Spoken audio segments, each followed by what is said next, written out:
Hi everyone, my name is Brian Matiash. I'd like to welcome you to this latest episode of Perfect Inspiration.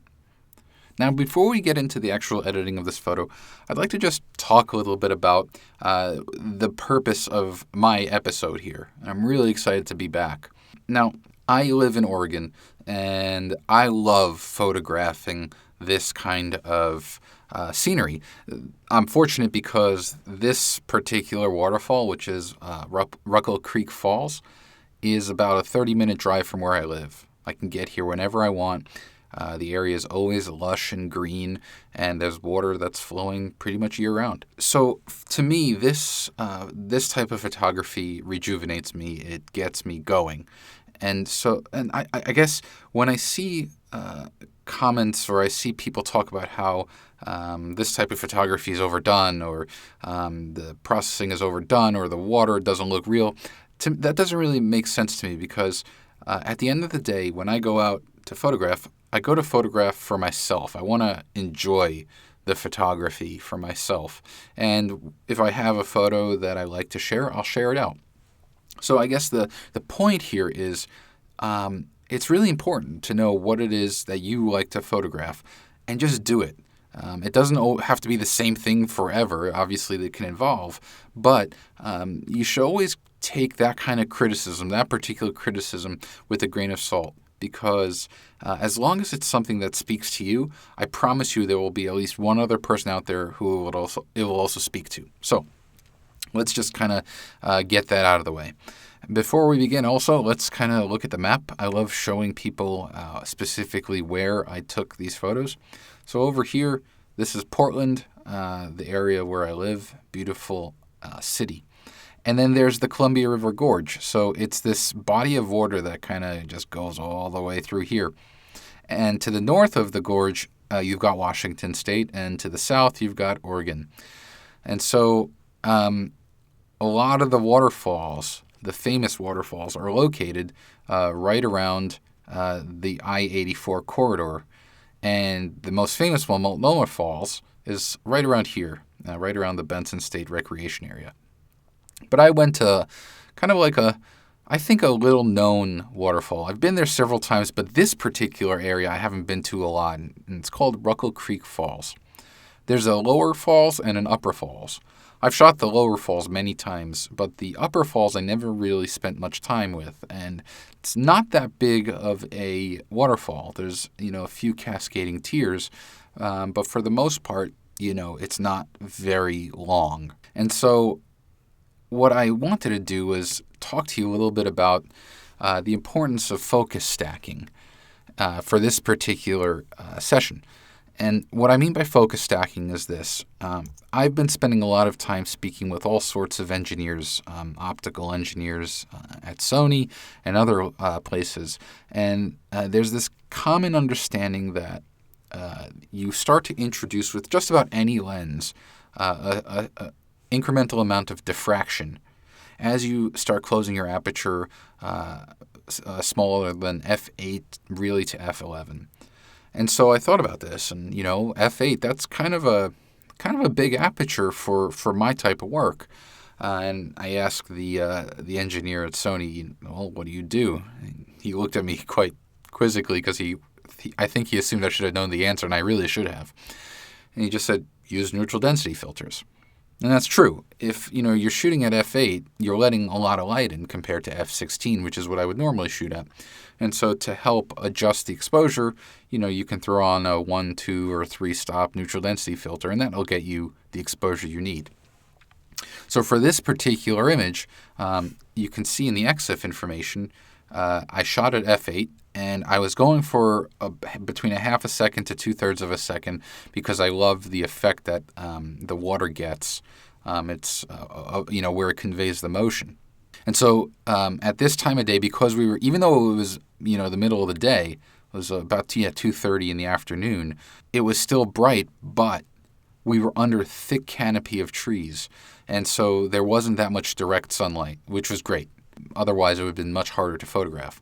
So the only filter I had on was a circular polarizer, which is good for about 1.5 stops of light loss. depending on the filter, obviously. This was a Format High-Tech filter. It was a Firecrest model circular polarizer. So what I did here was, you can see I took 2 photos.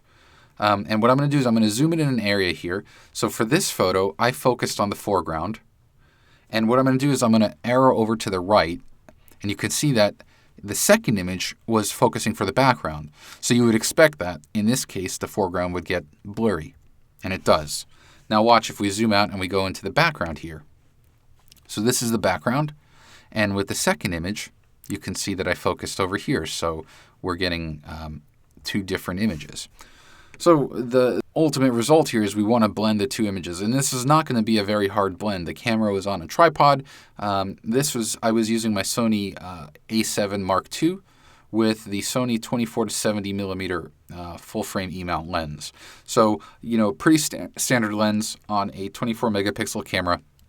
More than enough resolution here, and because it was on a tripod, you can see from image to image, it's not moving at all. So that's great. So what we're going to start doing is, let's go to the grid view, and we're going to select both of these images, and I'm going to go to File, Plug in Extras, and then select this bottom item over here called Open as Layers in Perfect Layers 9. Now, if you don't select this and you select Perfect Layers 9, for example, what will happen is each of these images will open in their own document, as opposed to being opened in one document and stacked as layers. So again, let's recap. File, Plug in Extras, and then we're going to select Open as Layers in Perfect Layers 9 to open both of these images in one document on their own layers. All right, so just as we wanted, we're in this one document here, and the 2 images came in on their own layers. Now, for the sake of clarity and to make it easier to follow along, we should probably rename the layers to make them more descriptive. So for this layer, this top layer, I can see that the foreground is out of focus and the background is sharp. So I'm just going to double click on the layer, and I'm going to type background. And for this layer, I will type foreground. Now, to make things easier for masking, I prefer to keep the background on the bottom layer and then keep the foreground up here. So with the foreground layer selected, remember, you want to make sure you're selecting your active layer. There are several ways you can do this. You can use a masking bug or various other masking tools. For me, it's really easy just to use a masking brush. I'm going to make sure that here I'm set to paint out and that I don't need the perfect brush. I'm not doing a kind of region-specific mask. I'm just doing a big, literally broad stroke. So I'm increasing my brush size, and I'm just going to draw along the background, and you can see that these areas here that I'm drawing are popping into focus. Now, you always want to make sure that your mask is clean, and by that means that you have everything masked in the specific region. The easiest way to do that is if you go to the bottom left here and you select your mask preview, you can select any one of these options. I'm just going to go for mask red. And what it's going to do is apply this overlay that shows the areas that I've masked. And I can see here, there's an area right here that I missed. I can also see it on the thumbnail here. There's a little gap of white on the top. So all I need to do is just paint that in. And if you had any other missing little pockets, they would show up, so you would want to brush those through. When you're done with the mask, just go back and go to all layers, and that'll restore the view. Now, what I like to do here is I want to make sure that I have all the areas that are sharp. And so what I'm basically doing is I'm just toggling the top layer on and off, and I'm looking to see if there are any areas that get less sharp. And if there are, then I'll just mask them through. Now I'm looking primarily in this kind of mask horizon area that I created, and I don't see much of anything changing where the top layer is less sharp than the bottom. So for now, the mask is good. I've combined the 2. Again, just to recap, I shot at f8, and as you could see when I illustrated the before and the after, f8 is not a small enough aperture to give me focus from the foreground through to the background. And in this case, I actually wanted that. So in order to compensate for that, I ended up focusing for the foreground. I actually focused somewhere about a third into the frame, and then I took a second exposure photographing right here on this boulder, and then simply combine the two. So now I have the best of both worlds. To make sure that I do, though, I want to combine these two layers. And there's a really nifty little shortcut. If you go to Layer on the top here, and then you select New Stamped Layer, what that's going to do is it's not going to merge, it's not going to delete, it's going to take all visible layers and create a third layer with it. So think of this as kind of non-destructive editing in a way. You still have your two source layers, but now you have a combined layer here that has the mask taken into consideration. So with that, what I'm going to do here is I want to try one thing. This branch right here is really bothering me. At first, this one was bothering me too, but the more I looked at it, the more I really liked it because of this kind of zebra pattern. Basically, all it is I think the bark has been washed off in this striated pattern, and I actually like it. I honestly feel that it adds something to the photo. But this part here, I think I can do without, and even this part. So let's first start right here with this branch. I'm going to start with the perfect eraser, and the perfect eraser basically is this one-trick pony. You draw on something that you don't want, and it's going to analyze it and try to remove it. So I'm going to drop the brush size by hitting the left bracket, just so that it's a little bit larger than the actual branch in this case, and I'm going to draw, just like that. Let's see what it does. So it's actually not bad. So I get this question asked quite often, like, how do you know if the cloning or the healing is good? And the way that I do it, or the way that I kind of tell to myself is I look away from the photo. Literally, I just kind of look away for about 10, 15 seconds, and then I look back. And if just that area really jumps out at me, it's not good. But in this case here, it's totally fine. You can, even if you want, you can maybe just massage this area just to see, but all in all, it's really fine. I guarantee you that if you showed this to a complete stranger, they would not remotely come close to seeing that there used to be a branch there. So let's go ahead here and try to alleviate this. For this, I'm actually going to use a clone stamp tool. And what the clone stamp tool does is it actually samples pixel for pixel a specific region that you specify. So let's do that. To do that, I'm going to make the brush small again using the left bracket key. And what I want to do is I want to try to find a consistent pattern that's right above or right below this branch. And when I find one, I'm just going to press and hold the Option key and just click right there just to sample. And with that done, I'm just going to start drawing and see how it goes. And you can kind of see that it's actually doing, oops, I painted right there. But it's doing a really nice job, a nice convincing job of getting rid of that branch. I'm going to do the same here as I go further down. So for this little branch right here, I'm going to just draw like that. That's good.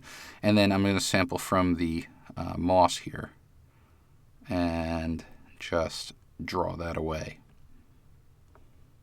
And so again, I'm looking for patterns that are similar or textures and just drawing that away. Now, if you don't like a stroke like I hear, I'm not happy with that, all you need to do is undo that. And you can undo it as many times as you need. I'm going to go ahead and just try to get rid of this stuff here. It can be a tedious process, but I think it's worth it. And it's actually looking pretty good. I'm going to go ahead and just kind of get rid of that. And let's get rid of that. Okay, now what I'm going to try to do here is I want to see what happens if I take that perfect eraser on this seam right now. So this kind of hard seam that I created, I just want to see what happens. It actually does a nice job. It actually does a really nice job of blending that seam. It was a bit too hard for me. I didn't care for it, so kudos to that tool right there. And this is kind of something you get used to is using multiple tools that kind of do the same thing to really clean up a certain part of the image.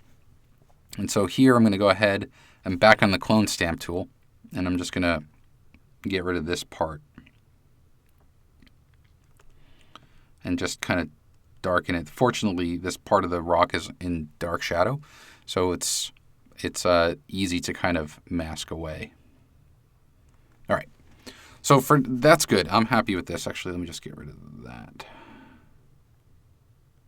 All right, so I'm happy with this. This is totally fine. Again, I really like this branch. When I first edited this photo, I actually tried to remove it, but I'm calling it good. So what we've done is we've combined the two images and we've taken care of removing a few of the kind of distractions. Now it's time to stylize. To do that, we're going to jump into my favorite module, which is Perfect Effects, selected from the module selector up here to begin.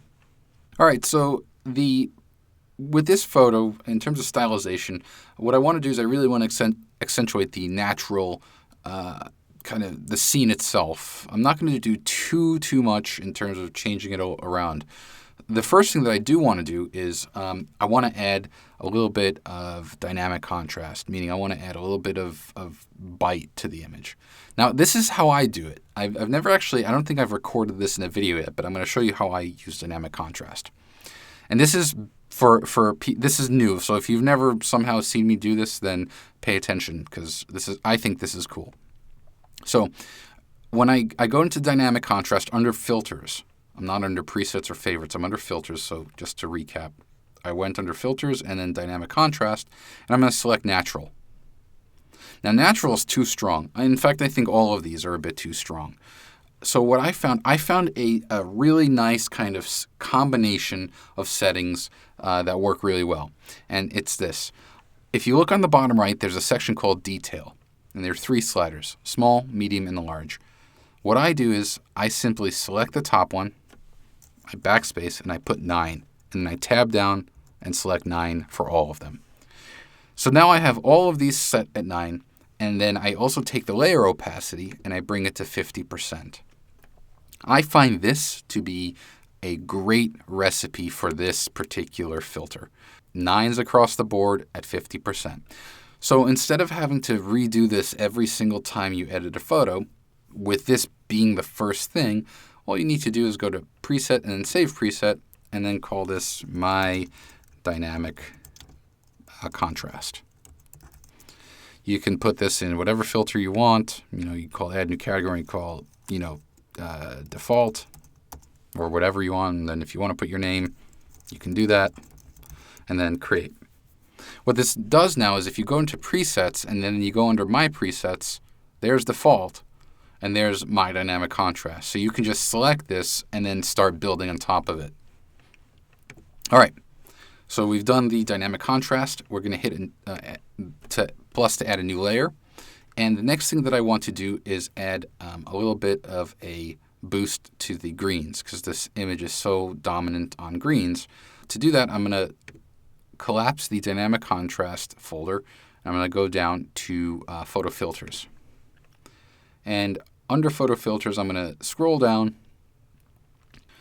to the appropriately named preset called green. What this does is it adds a green kind of film on top of the image. However, I don't want the film really applied to the water. I really only want it to apply here. So what I'm going to do first is I'm going to apply this only where it says Apply to All. I'm only going to select the midtones, because that's primarily where the greens lie.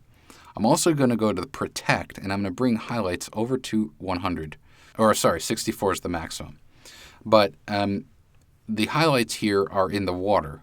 It's all these kind of white caps. So I don't want any green there. And then finally what I'm going to do is I'm really just going to take a masking brush over here, and I'm going to select Paint Out. I'm going to use the Perfect brush. And what I'll do is let's increase the brush size. Let's decrease the feather. And I'm going to start removing the green just to show you something. You can see that even though I'm painting here, there really isn't that much being removed. So I'm not actually going to mask, but I want to show you that because I limited the green photo filter to the midtones and then also protected the highlights, it did a really nice job of actually removing that there. So I'm going to go to the mask here, and I'm going to reset the mask because I don't need the mask here. I'm going to hit the plus sign. Now, what I do actually want to do is cool off the water, because the water, I think, took on a bit of a warm characteristic, and so I want to add a little bit of a cool tone.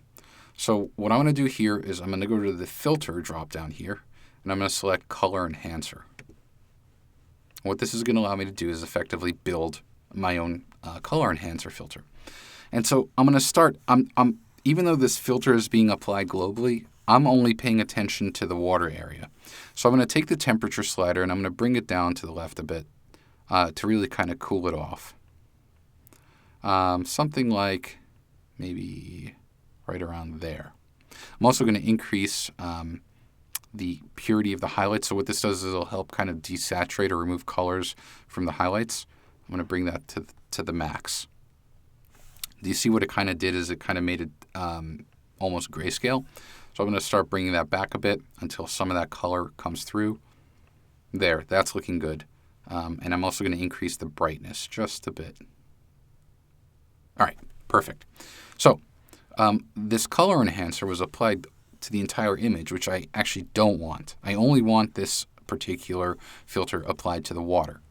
So to make sure that it only applies where I want it to go, I'm going to select the masking brush, and then on the top right, there's a little button here called invert.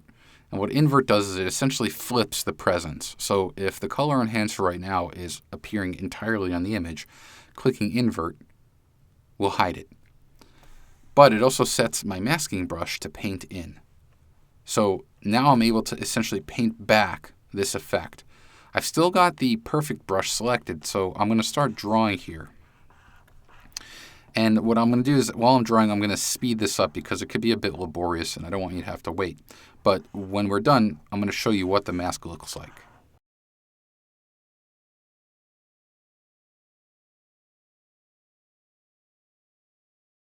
All right, so I finished the mask, the broad mask, and now what I want to do is go back to the mask view and select mask red.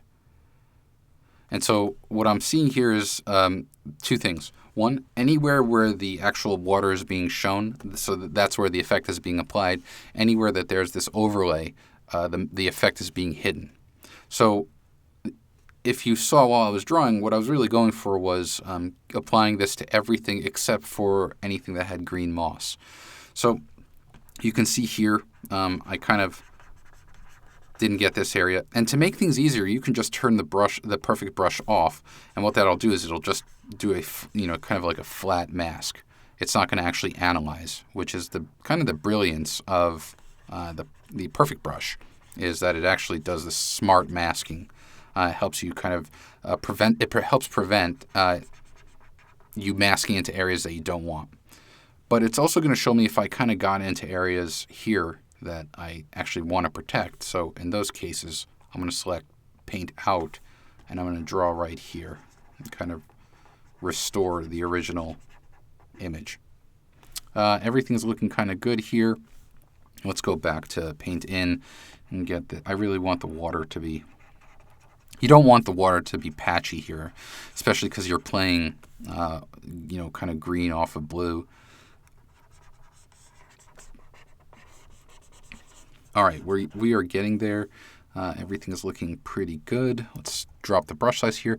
Masking is never the most exciting thing, but when it's done right, I mean, it can make your photo.